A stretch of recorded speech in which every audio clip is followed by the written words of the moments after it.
Hey, the packages have arrived. Hi everyone, Frank Spangler here with Learning Media Skills and on vacation this week. So I thought what better time to catch up with some of the new releases that have been coming out over the last few weeks and see what all the buzz is about. So the other night I got on Amazon and ordered up some new toys that have been coming out. And, I'm not really sure. I don't remember what it was that I ordered. So let's take a look.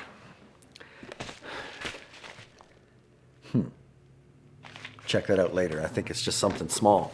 I don't remember ordering 4 things. So this could be interesting. Maybe Amazon made a mistake and sent me some stuff that I never ordered.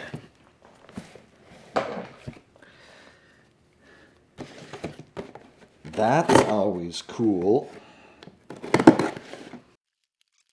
All right. Okay, so extra batteries for a device.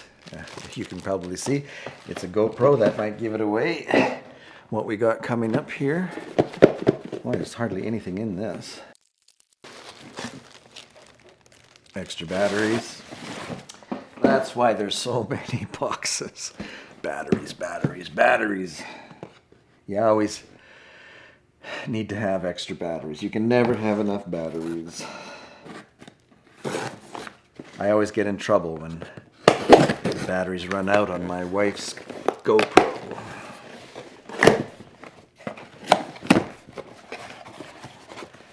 Let's see what we got here. Yes, the GoPro Hero 9 Black. Now, you might be wondering why I would get a 9 when I already have an 8 and a 7 and a 5. The 8 is actually very good. We've been using it a lot and appreciating the quality of the 8 and the image stabilization of the 8. But this one has some new features that I think we're going to enjoy. The main one being that it has the screen on the front, right? So my wife can blog herself holding the selfie stick and actually see herself as she talks. So I think she's going to enjoy that. In fact, I think I'll make this her birthday present. She's got a birthday coming up. See what she thinks about that. Okay, this one's for me, I think. Yes, this is what I've been looking for.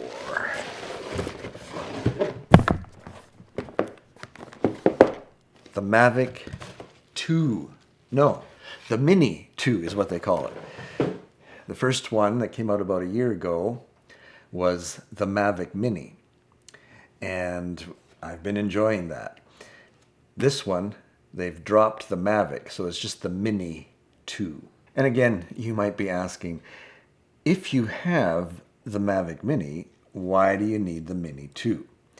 Well, as I took a look at the specs and the new features of the Mini 2, I decided I just needed to give it a try. For the last year or so, we have been using the Mini in those situations where it was necessary to be discreet, to carry a small package, and be able to fly kind of under the radar of regulations of some of the countries that I visit. And I've been enjoying it. I think the quality of the image is really great. However, it is limited to, 2.7 is it? Rather than the 4K. This one does the 4K. The other feature that I think I'm going to enjoy is it has better connectivity. I found often as the drone got out just a little ways, I'd lose connection. And it would want to come and do an emergency return home type of thing, and I wanted to keep it out there getting shots. This one's supposed to it's rated to have a 10-kilometer range, which of course you'd never use. You're supposed to keep it in view, in sight, right? So how could you even use it past a kilometer? Especially it's so small, you can't see it. But at least you know that you're never going to lose connection anymore. The other thing that I think that I'm going to enjoy about this is that it is better in the wind. Oftentimes I would find as I'm flying the Mini, especially if it gets up high where the winds are higher, faster, it would be difficult to actually go into the wind. You could have it flat out, throttle down in sports mode, and it still wouldn't make any progress into the wind. And so this is supposed to be much better in wind, and that's going to help me a lot.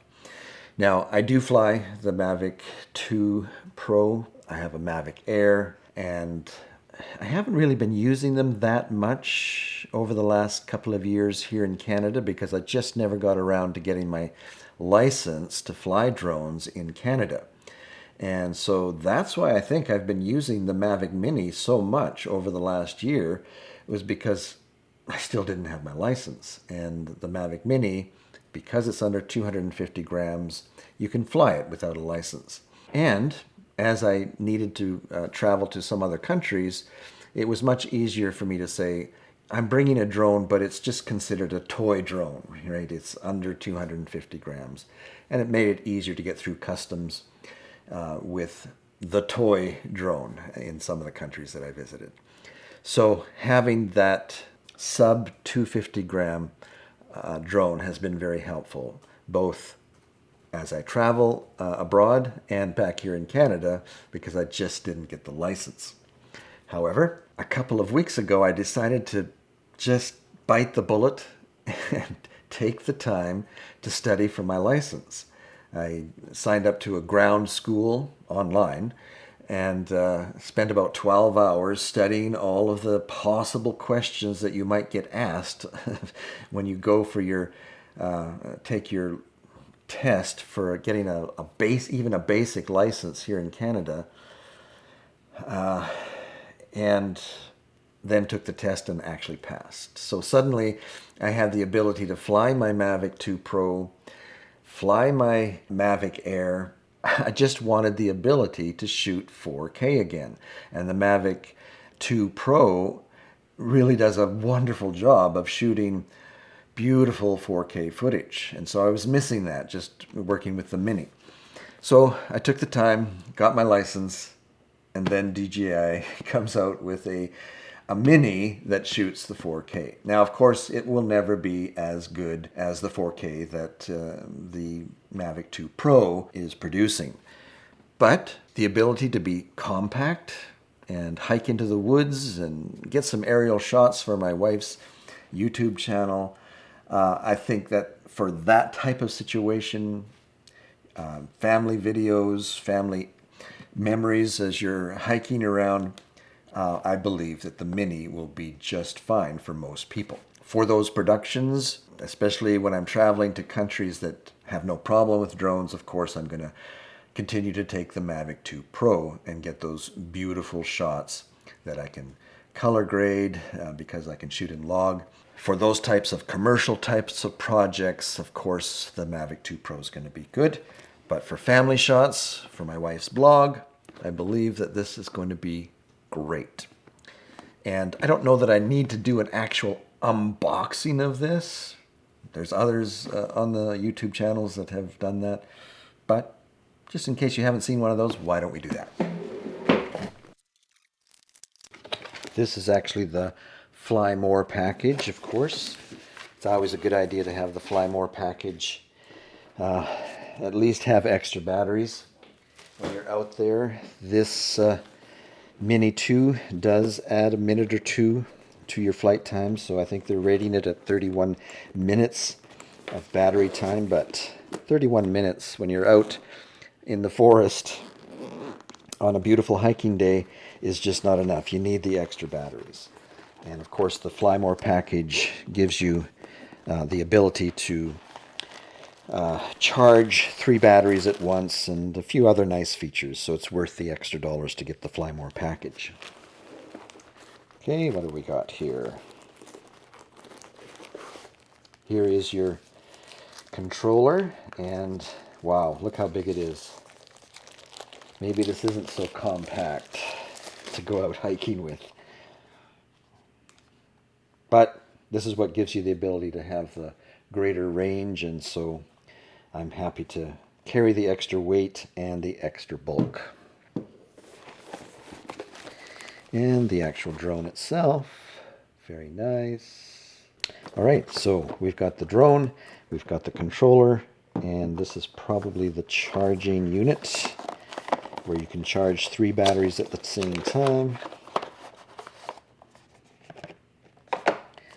And I think what I'm going to do is just put these on charge so that the next time we head on out for a hike or a walk along the beautiful lake shore we have here in Northern Ontario, that I'll be ready to fly the drone.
After flying the drone for a couple of days, here are my thoughts. I have to say, overall, I'm quite pleased with the quality of the image coming off of this drone. It's a little bit sharp for my taste. I wish that DJI would give us a little bit more control over the amount of sharpness that it applies to the video, but perhaps that'll come in a firmware update down the road. I know that they're targeting first-time users and people who may not be that experienced in video editing, and they want to give them a nice-looking image. So they have set this up to be quite sharp right out of the box. But the problem is it bakes that in, right? And not much you can do with it afterwards. However, for family videos, I think it's just great. The first day that I went out was a very windy day. It was 23 kilometers on the ground, which means once you get it up in the air a little bit, it's going to be up to maybe 35, 40 kilometers per hour. And I have to say that I was very pleased with the way it handled the wind. I didn't have any trouble pushing into that 40-kilometer wind. And what that really means for the user is that you're less likely to have a flyaway. With the Mavic Mini, a lot of users, especially first-time drone users, were having a situation where they would be out quite some distance and just not be able to come back because of the strong wind. The wind would actually take the drone further away and they'd lose their drone. But the Mini 2 is, I found at least, doing very well even in strong winds. I didn't have one issue where I lost contact with the drone, and so I'm very pleased on that point. And so overall, it has met all my expectations, and I'm going to be very pleased to use this. The one negative that I did notice was that for no apparent reason other than maybe the wind, the lens itself would make a quick adjustment up or down. And I had heard other people talking about this on the Mavic Mini when it first came out. I never experienced this with the Mavic Mini myself, and so maybe it's an issue that DJI fixes with a firmware update. I'm not sure. But it did happen to me 3 or 4 times over the course of a couple of days where the lens itself, the gyro, just pops down. And that could be a little bit annoying, but if you're just using it for family videos, it shouldn't be a problem. I just wouldn't want to rely on this for a commercial shoot where I was being paid, especially if you're following an event that can't be repeated. That would be kind of frustrating. Now, as far as ease of use, I would say that this is probably the easiest drone that I've ever had to operate. And so I believe in that case, it is a good drone for first-time users. The only downside for first-time users is that it does not have the obstacle avoidance sensors or as many obstacle avoidance sensors as some of the more expensive drones. And so if you are a first-time user, I would recommend learning how to fly in an area, maybe an open field where you don't have many obstacles or people or animals, and just become very familiar with the controls in a secure environment. But as far as what you need to learn to set up the settings and get the drone in the air and start flying around, it is very easy. There's not too many settings that you have to change in order to get really great looking 4K video. And so my overall rating for the Mini 2 is thumbs up, 2 thumbs up. 10 out of 10 for what you get for the price that you pay. This is an amazing product. You know, it used to be that the only way to get shots like this would be to hire a helicopter that had a very special mount for your camera, and that would cost you about $1,500 an hour. Now, here, with a $500 drone, you can go out and for the next year or two get amazing shots. I highly recommend it. I think that you will just love it. You'll be able to get shots that you've never been able to get before. And so with that, I'll say farewell and happy flying, and we'll catch you down the road.